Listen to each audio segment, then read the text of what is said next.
हुआ तो उल्टा है, हुआ तो उल्टा है। फिर मेरा दिमाग में आया, अगर क्रिमिनल हमें 220 दे रहा है तो भारत का जनता हमें कितना देगा? भारत का जनता तो 400 तो देगा ही देगा ना। भारत का जनता तो 400 तो देगा ही देगा ना।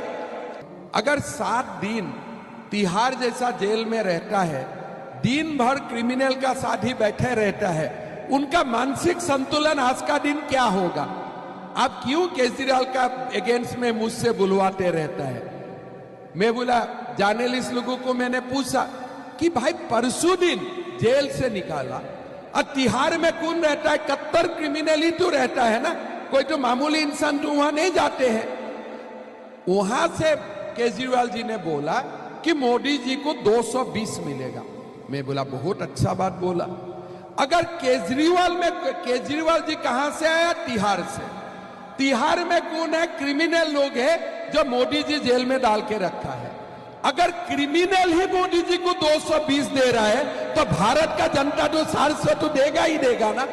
भारत का जनता तो 400 तो देगा ही देगा ना। भारत का जनता हमें कितना देगा? भारत का जनता हमें कितना देगा? आपने अन्ना हजारे को पीछे से आपने चाकू क्यों फेंका? तो आप अपना बारे में बात कीजिए। फिर मेरा दिमाग में आया, नहीं अभी तिहाड़ से आए हैं, 4-5 दिन तो लगेगा ना अपना सेटिंग करने में। और फिर आज बोल रहा है कि भाइयों आप मोदी जी को मत जिताओ, अगर आप चाहते हैं मैं जेल में दोबारा नहीं जाऊं। केजरीवाल जी, आपका परमानेंट एड्रेस तिहाड़ जेल में ही है और आपको उधर ही जाना है। आपका नाम शराब घोटाला से जोड़ जाते हैं, शर्म नहीं आते हैं? कम से कम आप अन्ना हजारे का शिष्य था, सारे घोटाला आप करो, लेकिन शराब घोटाला क्यों करते? दूसरा घोटाला में भी तो हो सकता है, लेकिन आपने सीधा की सीधा किया शराब घोटाला में बना। मैं सच बोला हूं कि नहीं बोला हूं? मोहल्ला क्लिनिक में कौन जाता है? गरीब जाते हैं। तो मोहल्ला क्लिनिक ताजमहल जैसा होना चाहिए था, और सीएम का जो ताजमहल जैसा बंगलो है वो मोहल्ला क्लिनिक जैसा होना चाहिए। हुआ तो उल्टा है।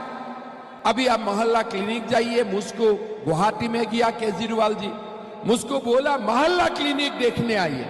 मैं देखने आया। मैं देखने का बाद मैंने बोला कि भगवान दिल्ली वासियों को मदद करे। अगर मोहल्ला क्लिनिक कोई स्टेट का हेल्थ इंफ्रास्ट्रक्चर का इंडिकेटर होता है तो उससे कोई खराब चीज नहीं होता है। मैंने केजरीवाल जी को बोला कि आप मोहल्ला क्लिनिक बनाओ, मैं असम में मेडिकल कॉलेज बनाऊं। हमारा देश का बहुत ज्यादा एजेंडा है। हमारा देश में आपने देखा होगा कि हमसे कांग्रेस का समय में पूरे कश्मीर को हम भारत का साथ विलय कर सकता था, लेकिन नहीं हो पाया। अगर अभी विलय करना है, हमें एक जोग पुरुष को ही प्रधानमंत्री बनाना है, और मोदी जी का आप अगर छोड़ देते हैं तो देश में दूर दूर तक भी हमें दिखाई नहीं देता है कि और कोई दूसरा व्यक्ति हमारा पास है।